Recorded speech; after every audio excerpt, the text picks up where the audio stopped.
എന്റെ അമ്മേ.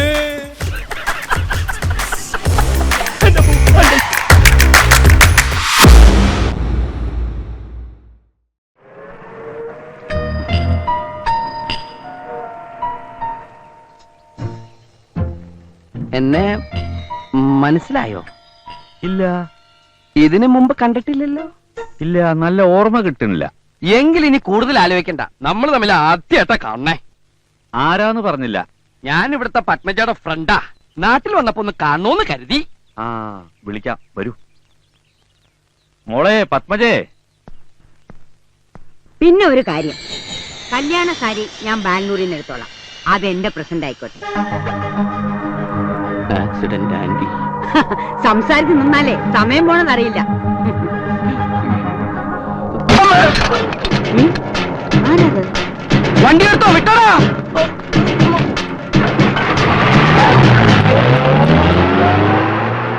അയാളെവിടെ പോയോ? ആരാച്ചാ വന്നത്? ഇവളെ കാണാന്ന് പറഞ്ഞു വന്നതാ. എന്നെ കാണാനോ? പിന്നെന്തിനാ അവൻ ഓടിയത്? ഇനി വല്ല കള്ളനുമായിരിക്കോ? ഒരു കള്ള ലക്ഷണം അവനുണ്ടായിരുന്നു. ആ, ആരെങ്കിലും ആവട്ടെ. മോളെ, നമുക്ക് ട്രെയിനിന് സമയമായി, ഇറങ്ങാം. ആ കൊച്ചുകുറുപ്പിനെ കണ്ടില്ലല്ലോ. വരും മുതലാളി, വരും.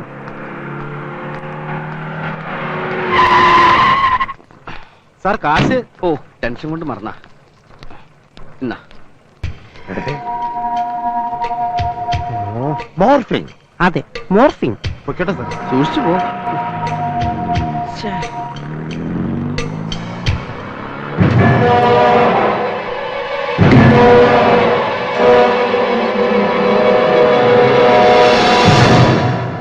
അവന്റെ മുഖം മൂടി വലിച്ച് കീറുപോയില്ലേ? നിൽക്കണ അവിടെ. എന്നോടാണോ?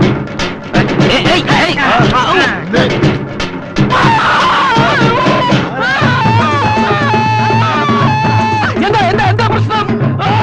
നിന്റെ ഈ മുഖം കൂടി കടിച്ചു കീറുക. അയ്യോ, ആളത്തിന്റെ പിടിച്ചേക്കണേ.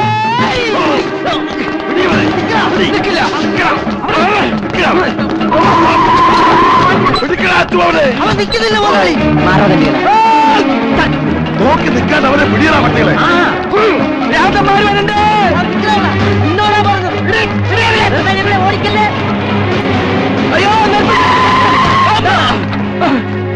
ചവന്തീനി അയാളെന്നെ കടിച്ചീറാൻ വന്നു.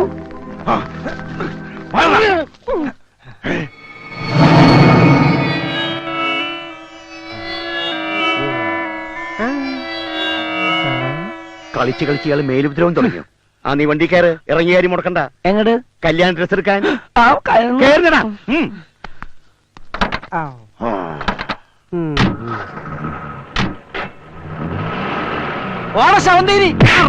മുതലാളി അവര് രണ്ടുപേരെ ശ്രദ്ധിച്ചായിരുന്നോ? അത് രണ്ടും കൂടെ ഒന്നല്ല, രണ്ടാ. അപ്പോഴത് മോർഫിംഗ് അല്ല, തെറ്റുപറ്റിയത് നമുക്കാ. മുതലാളി, ഞാൻ നാന വായിച്ചെല്ലാം പഠിച്ചു. ഇതൊരു പുതിയ ടെക്നിക്കാണ്, ഒരാളെ രണ്ടാളാക്കി മാറ്റുന്ന വിദ്യ. ഇതിന് ക്ലോണിംഗ് എന്ന് പറയും. എന്താ ക്ലോണിംഗ്? ഇതിന് ക്ലോസിംഗ് എന്ന് പറയും. നിന്റെ ചാപ്റ്റർ ക്ലോസ്. ആ, ഇന്ന് തന്നെ അയച്ചേക്കണം. ആ, നാളെ എങ്കിലും കിട്ടണം. ഓണമൊക്കെ കഴിഞ്ഞ ഒരിക്കലും എടുക്കാത്ത നമ്പറായിട്ട് ഒരുത്തം പന്നുണ്ട്. വെറുതെ സമയം എടുക്കാൻ. ഒന്ന് വിളിച്ചോട്ടെ, അയാളൊന്ന് ഇറങ്ങിക്കോട്ടെ. 4850. അതെ, പഴയ നമ്പർ തന്നെയല്ലേ, അത് കിട്ടൂല. കരിനാക്കെടുത്ത് വളയ്ക്കാതെ.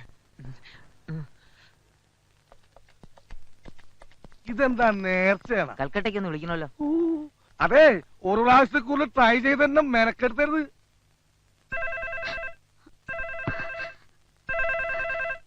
ഹലോ ഹലോ ഹലോ, ഞാനാ.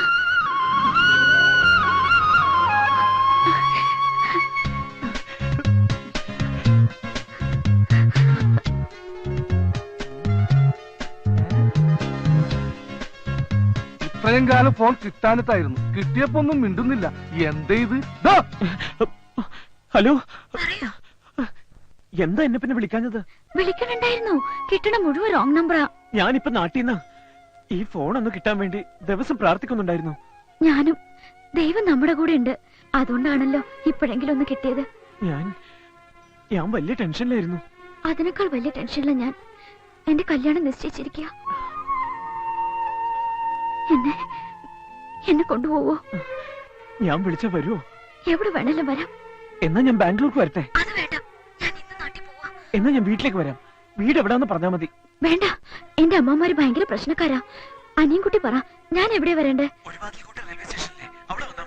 എന്റെ വീട്ടിൽ നിന്ന് കുറെ ദൂരമുണ്ട് ഒരുവാതിൽ കോട്ടയ്ക്ക്.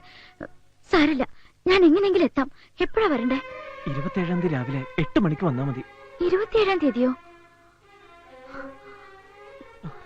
എന്താ ഒന്നും പറയാത്തത്? ഞാൻ കാത്തു നിൽക്കും. അനിയൻകുട്ടി, വീട്ടുകാർക്ക് മുഴുവൻ അപമാനം വരുത്തി വെച്ചിട്ടാ ഞാൻ ഓടിപ്പോരുന്നത്.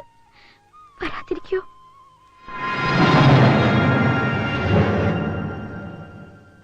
വന്നില്ലെങ്കിൽ ഞാൻ ഈ ലോകത്ത് ജീവിച്ചിരിപ്പില്ലെന്ന് കരുതിയാ മതി. എങ്കിൽ അടുത്ത ട്രെയിനിന് ഞാൻ തലവെക്കും. അങ്ങനെയൊന്നും ഉണ്ടാവില്ല. പറഞ്ഞ സമയത്ത് തന്നെ ഞാൻ എത്തിയിരിക്കും, തീർച്ച. ഞാൻ ബുക്ക് സ്റ്റാളിന്റെ മുന്നിൽ കാത്തു നിൽക്കും. എന്നാ ഞാൻ വെച്ചേക്കട്ടെ?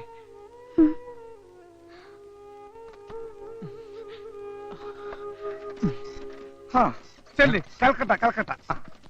ഇത്രയും നാള് വിളിച്ചിട്ട് കിട്ടാത്തതിലുള്ള നഷ്ടമൊക്കെ നികത്തി തന്നെ നന്ദി. ഇതാ ബില്ല് 740 രൂപ. ഇന്നാ 800 രൂപയുണ്ട്. ആ. ബാക്കി താമസം. എന്തൊരു തങ്കപ്പെട്ട മനുഷ്യൻ.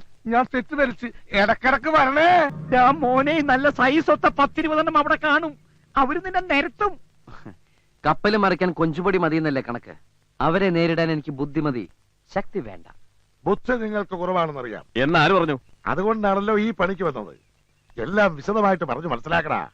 നമ്മളിപ്പോ പോണത് കുറുപ്പിന്റെ വീട്ടിലേക്കാണ്. അവിടെ ചെന്ന് നമ്മൾ അടി തുടങ്ങുമ്പം എതിർ ടീമിലെ 3-4 എണ്ണം വെറുതെ വായും പൊളിച്ചു നിൽക്കണം. നമ്മളെ മുതലാളിയുടെ മേക്കിട്ട് കയറാൻ ചെല്ലും. മുതലാളിയുടെ എല്ല് പറപടാന്ന് ഓടിയണ കാണാൻ എനിക്ക് വയ്യ. അതുകൊണ്ട് മുതലാളിയുടെ സംരക്ഷണ ചുമതല നിനക്കായിരിക്കും. എന്റെ ബോഡിയുടെ ചുമതല നിനക്ക്. ചെക്കനെ പൊക്കേണ്ട ചുമതല നിനക്ക്. എനിക്കാരാ ചെക്കൻ അറിയില്ല. കണ്ടാ കൊള്ളാൻ പിടിടാ. എനിക്ക് അവരെ തന്നെ വേണം. കൂട്ടത്തിൽ നല്ല പെങ്കൊച്ചുങ്ങളുണ്ടെങ്കിൽ വിടണ്ട. ഞാൻ കെട്ടിയിട്ടില്ല. നിന്നെ ഞാൻ കെട്ടുകെട്ടിക്കും. ഓ ആ എന്നാ പുറപ്പെടാം. ഓ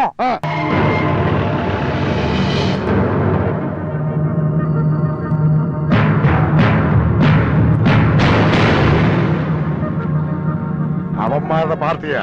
അത് ഇവിടുന്ന് തുടങ്ങിക്കോ. എന്താണ് പറഞ്ഞത് കേട്ടില്ലേ? ഞങ്ങളുടെ കൈ വീണാൽ ഇവൻ ചത്തുപോകും. ഞരമ്പ്. ഇവൻ ഞങ്ങൾക്കൊരല്ല. ഇവനെ പോലെ കുറെ എണ്ണ അവിടെ കാണൂ. അപ്പൊ നിങ്ങൾ തല്ലില്ലേ? അവൻ എന്റെ അടുത്തേക്ക് വരുന്നു. അടിയടാ. വേണ്ട, എന്താടാ തിന്നത്? വേണ്ടാന്ന് പറഞ്ഞു. ഞാൻ നിങ്ങളുടെ ശത്രുവായിട്ടല്ല വന്നത്. പിന്നെ മിത്രമായിട്ടാണോ? അതെ, നിങ്ങളിപ്പോ അങ്ങോട്ട് ചെല്ലുന്നത് ബുദ്ധിയല്ല. ഇവന്മാരെക്കാളും നല്ല തന്റെ ഇടവും തടിമെടുക്കുമുള്ള ഷൊർണൂർ ഗുണ്ടകൾ അവിടെയുണ്ട്. ഈ ഓച്ചറ പ്രദേശത്തിന്റെ കയ്യിൽ അവര് ഭസ്മം. അതൊക്കെ വെറും തോന്നല. അവന്മാരുടെ കയ്യിൽ എങ്ങാനും ഇതുങ്ങളെ കിട്ടിയ അടിച്ചൊതുക്കി മടക്കി എടുത്ത് ആശുപത്രിയിൽ എത്തിക്കും. എന്നിട്ട് അവർ മനസ്സമാധാനത്തോടെ നാളെ കെട്ടെടുത്തും ചെയ്യും. ദേ, എന്നെ നിങ്ങൾക്ക് വിശ്വസിക്കാം. ഞാൻ കൊച്ചുറുപ്പിനെ ഇവിടെ എത്തിക്കാം.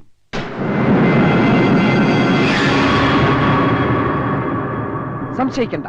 എന്ന് അനീതിക്കെതിരെ ശബ്ദം ഉയർത്തുന്നവനാണ് ഞാൻ. സത്യമെല്ലാം അറിഞ്ഞത് ഇപ്പോഴാണ്.